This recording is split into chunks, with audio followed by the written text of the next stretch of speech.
Welcome to the Improviding Life podcast, where we explore how life can be more livable. This is Lloyd Crawford, your host.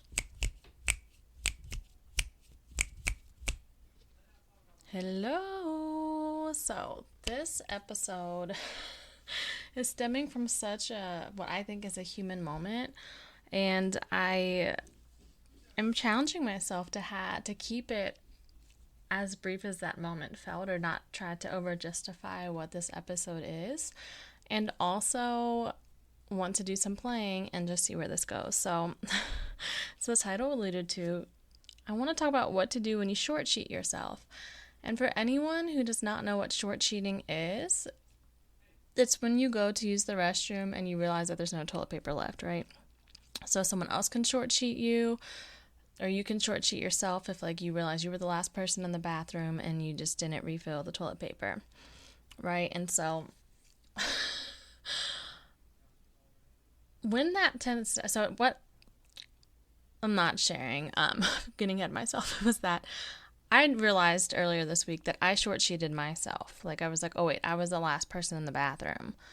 And usually when there's a quarter inch of toilet paper left, I'm like, oh, okay, let me get a new one, because I just know that it'll end up being, regardless of who goes last, I'll end up being the one who gets short sheeted, right? Because I have a male husband with a penis who stands up when he pees and somehow doesn't poop that much. He probably won't listen to this, so oops, if he doesn't want people to know that, Whereas I, on the other hand, I'm very, very regular. I pee and I wipe because I have a vagina, and I sit down when I pee and prefer to wipe, right? And I poop regularly, so I use more toilet paper than him, right? So with that being said, I usually know then when it gets to a certain point to refill the toilet paper roll. But I go to use the bathroom this weekend and I'm already peeing. I'm like, oh wait, I didn't even look. And I realized at the moment how sort of unconscious it was that I often look at the toilet paper roll even at home before I pee. And I realized at that point I didn't. I was just trying to run in, pee, and get out as fast as possible because I wanted to get, I needed to get back to what Mercury is doing, right? So I had put that pressure on myself of okay, this has to be a NASCAR pit stop, right? Except for they train a lot apparently, and it's they're much more efficient. And we'll not forget the toilet paper, but the idea of get in, get out, and go.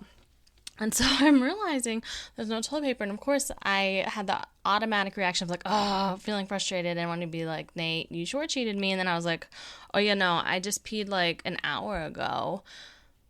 That was me.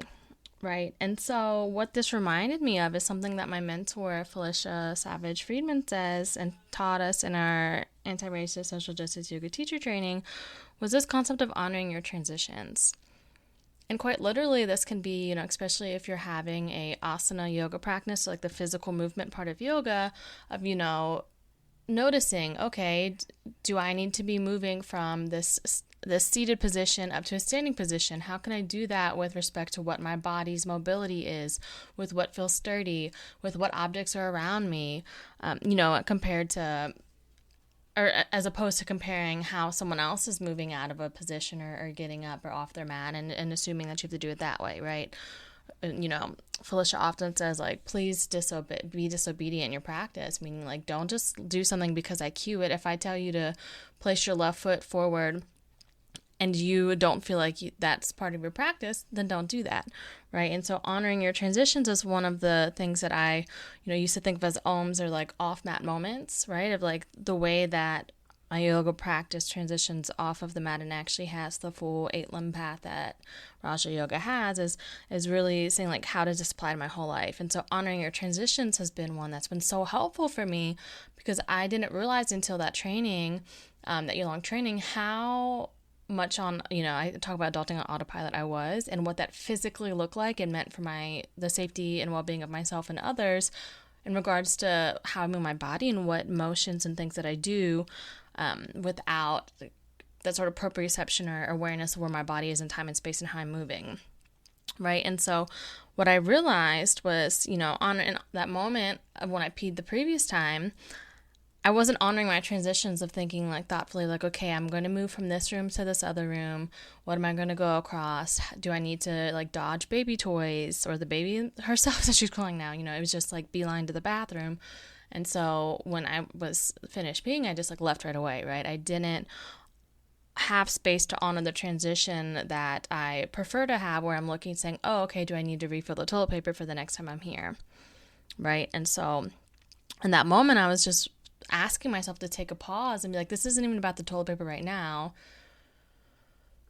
right? Like that. Can I take that breath and ask myself, where else am I not honoring the transitions in my life? And if there were red flags that I could have literally thrown up, or like lights I could have put on, so many would have come up. Because what I realized is that so many of my transition moments, so whether that's as Mare's falling asleep because she's still contact naps on my body, or as, Nate has Mare for 20 minutes and I'm going to run to do that, the only thing in my mind is finishing something to say that I got something finished, whether that's peeing or unloading the dishwasher, right? There's just has become this unspoken drive to just do as many things as fast as possible and scramble through it, because I don't have access to the space, time, and support that I need to actually be able to feel like there's a sense of balance in areas of life, right? And so with that reflection and, like all that stemmed from this moment of short-sheeting myself, right? Out of that has come this awareness in the past few days that I haven't allowed myself to actually realize the transition I'm going through in my postpartum and parenthood experience, right? I had beautiful 3-ish months of maternity leave.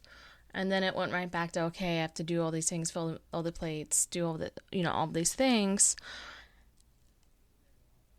And in that process of being a work-at-home, stay-at-home parent and primary caregiver, someone, being me, who already had sort of this challenge of keeping myself in the picture of life and not losing myself to all of the things, has further sort of like gotten buried under all of the things out of that sort of muscle memory of unhelpful practices and like just overgiving and under-resting that, a lifetime has got, happened over a series of lifetime. This wasn't just happening now, right? But it's so easy to go back to familiar patterns because when we're on autopilot, that's where our body goes, right?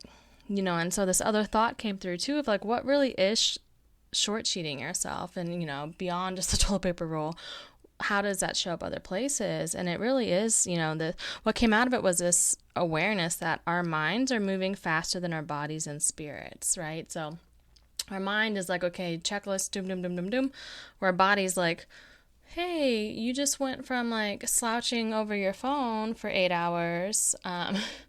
Maybe we would like to do some light stretching, not just sprinting to the kitchen to make dinner as fast as possible while simultaneously doing the dishes. Can we maybe check in and maybe we like have time where we're doing a different type of nothing with our mind is doing nothing and now our body is doing something, and so, that all of these different nuances are coming through for me. And so initially when this moment was happening, meanwhile, 5 minutes later, I'm still on the toilet staring at the toilet paper roll. No, so I had this moment where I was like, oh, you know what? I actually have what I feel like is an ingenious hack for what to do when you short sheet yourself, like in a literal sense, when you're out of toilet paper. I want to share that. And then also I was like, I feel like there's some deeper shit here. And so thank you for still being with me on this ride. I'm going to loop back to the first things that I got ahead of myself a little bit on my 4 bullet points in my notes. I just want to make sure that I got to. And it is to share out that hack, right? Because while that felt like a hack, I was realizing that then these deeper thoughts isn't something to hack. It's something to sit with, right? And so sort of like this idea of the title of this episode of what to do when you short sheet yourself is really look at, is this like a hack moment or is this like a habitat moment? I'm not even saying a habit, but like a habitat. Is there something about your ecosystem and the way you're relating with it that can shift, that could be more supportive, right? So literally being short sheeted is something that could be like hacked, right? Because it's that practice of like, oh, every other day I check, or every time I poop I check afterwards how the toilet paper is. Whatever that looks like for you, right?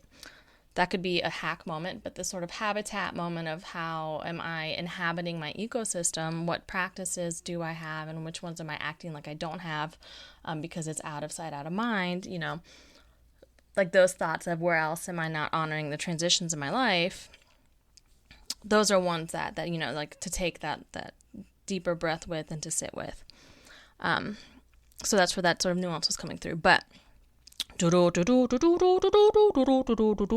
the wonderful hack that I would love to share for when you literally short sheet yourself or found you short sheeted is if the toilet paper roll actually has the cardboard piece and that remains in the bathroom, and perhaps maybe not in a public bathroom, but if it's your personal bathroom or the bathroom of a friend, someone where you perhaps trust what they do with the toilet paper rolls, right? If you're left with that cardboard piece,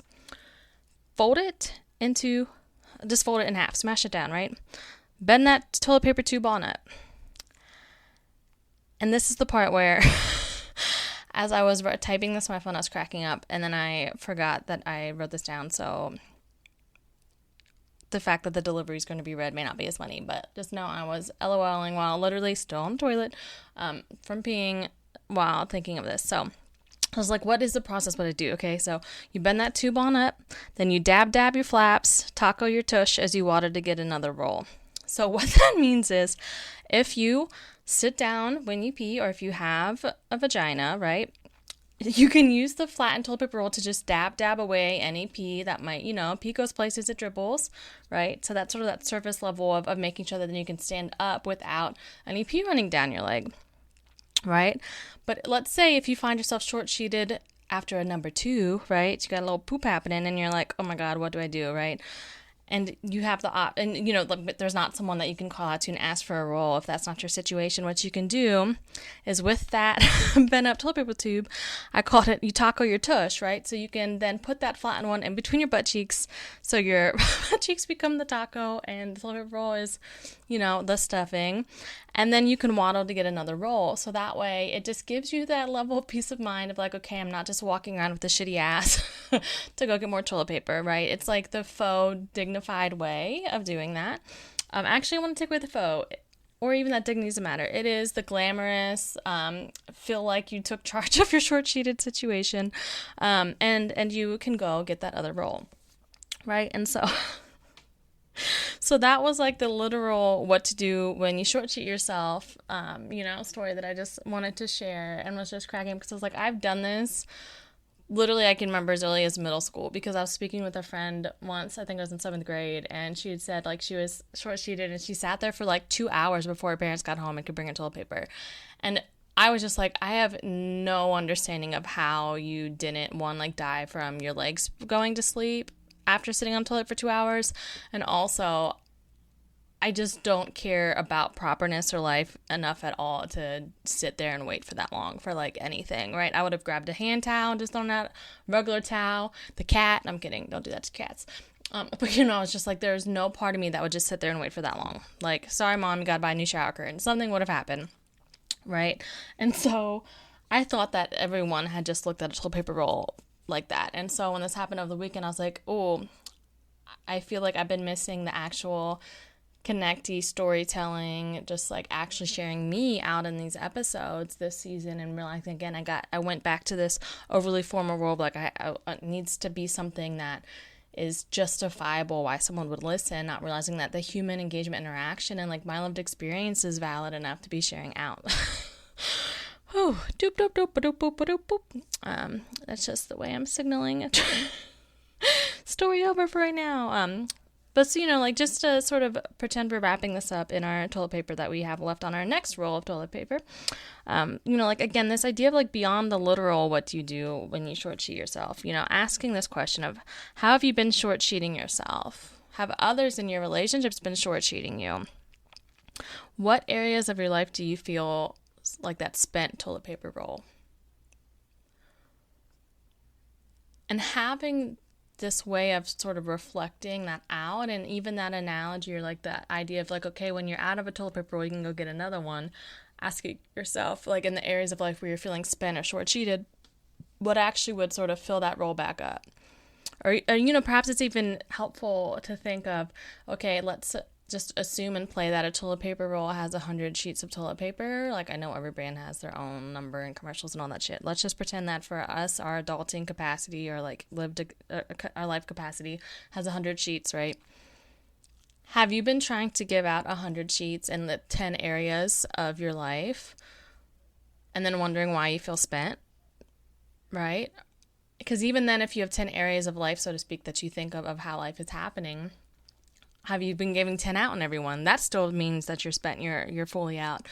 Are there some that you can put on pause? Are there some where you only will give a quarter sheet? Are you just going to give the little crumb or the part that stays on the toilet paper roll? Just this different way of looking at this sort of way of checking in with yourself, especially if you're someone who perhaps connecting in and checking with your body doesn't feel like it's accessible just yet, or like you don't know if, the practice that I love, face to feels, or, that practice of checking with your body, with your face feels like it's maybe a step beyond where you are right now.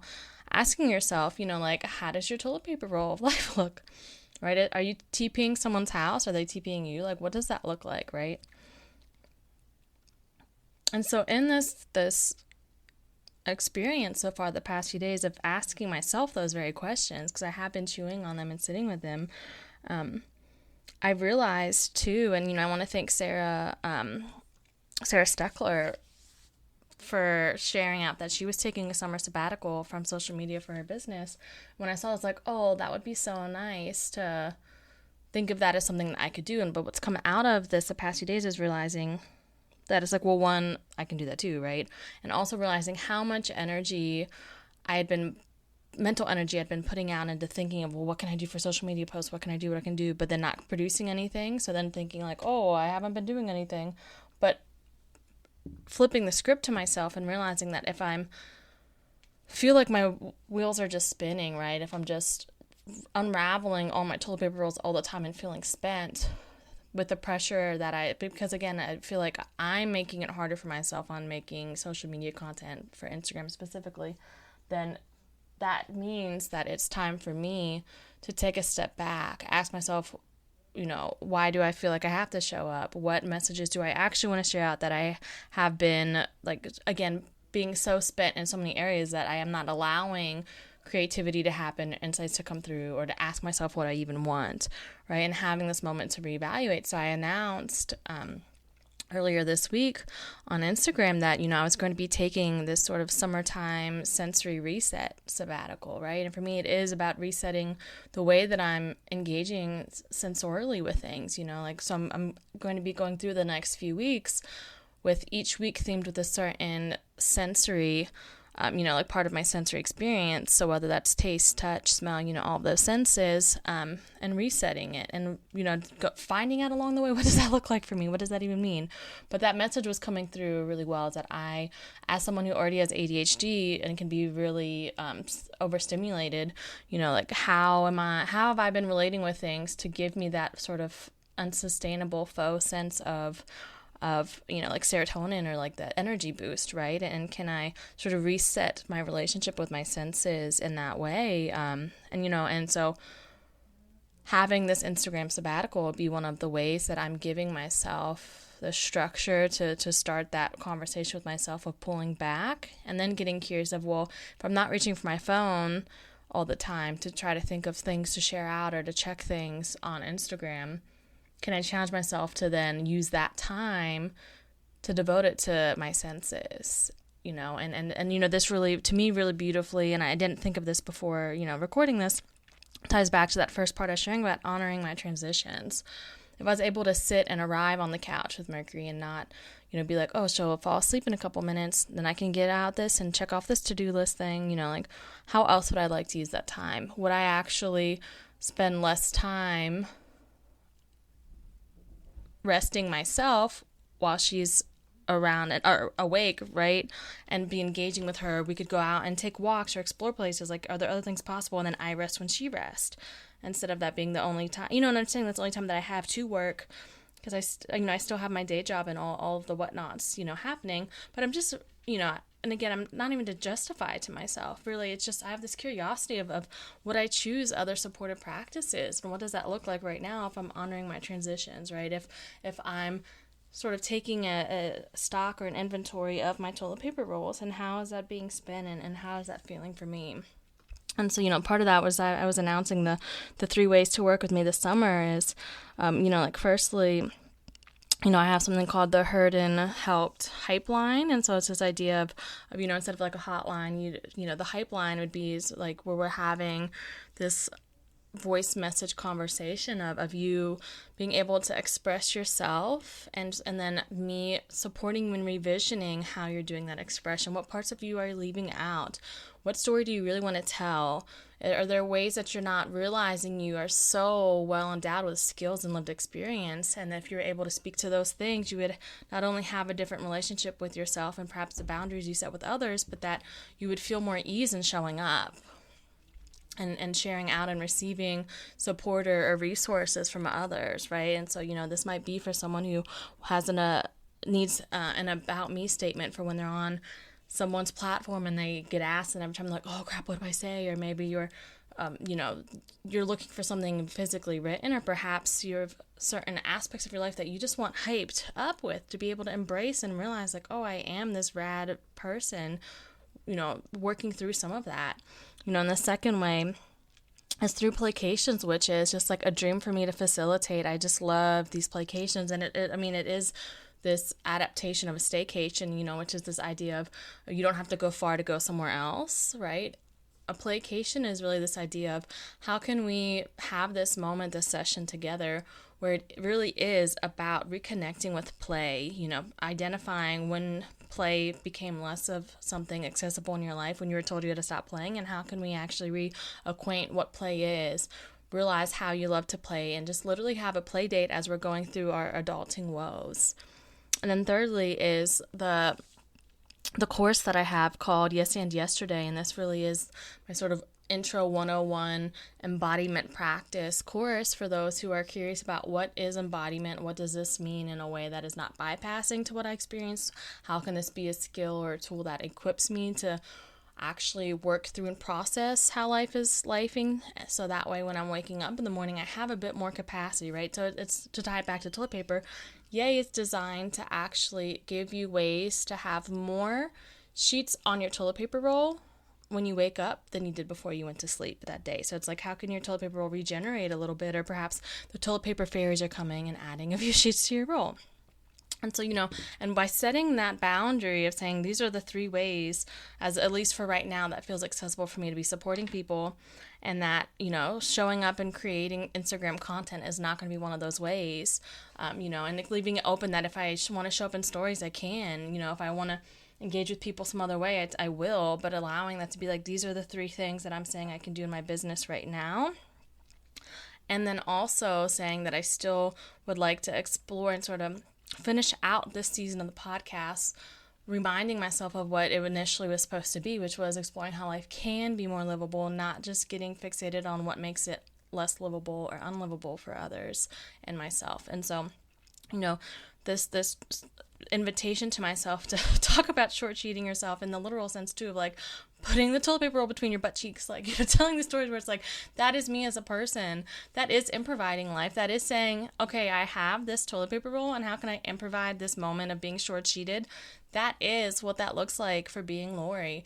And so, me sharing out that story is this feeling, I felt excited sharing that out with you all, because it's giving me this visceral reminder that I do know what I want to share and how. It was just realizing that when my plate is so full and I don't have a toilet paper, roll reserve, that recording episodes when they're not the guest episodes became something where I was like, I need to do this. It needs to be super formal, or formal in terms of like there's a clear delivery and people are going to know what they're going to get, instead of genuinely connecting and saying, here's how I'm improviding my life right now. So for the next few episodes before this season ends, I invite you to come along with me as I try to reacquaint myself with that aspect of what, this podcast really is here, is how can life be more livable, and how am I being myself and having life be more livable along that way.